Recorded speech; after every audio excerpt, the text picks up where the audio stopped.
I think that in the early days I was running scared just a bit because, first of all, recordings were something very strange to me at that time, and I was primarily a public concert-giving artist. And that being the case, I wanted to reproduce my best platform efforts in the studio. And that also being the case, I turned out recordings that I'm not terribly proud of today, because I don't think of them as being indigenously good recordings. They weren't conceived with the microphone in mind in the first place. They were conceived with a rather larger space that exists between microphone and instrument.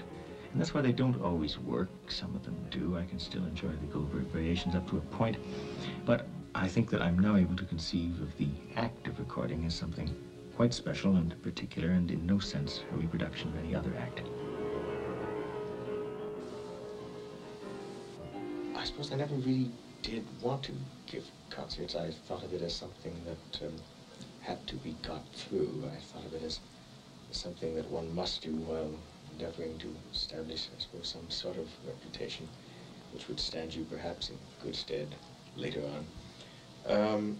And it didn't seem to me that there was anything very productive even at the time. There was a sense of power which I rather enjoyed when I was 14, 15, 16 years old. That was kind of fun to play before a live, rabid public and give of the best one could, and toward which one had practiced for many months. But that wears off very quickly. That's a very thin veneer indeed, and once you start doing that every couple of nights and at distant points and distant lands, the charm and the glamour of that doesn't last very long. It certainly didn't with me. And I became not only thoroughly sick, but I began to feel that it was indeed very unproductive, that I was at best competing with myself. Once I'd begun to make recordings, the most that I could hope would be that my public statement would be as good as the equivalent recording of that work, if I had in fact recorded it. And I often had, because one cheats in giving concerts. You don't explore very much new. After you play the same old, tired pieces that you've tried out on your recorded public as well as on other publics.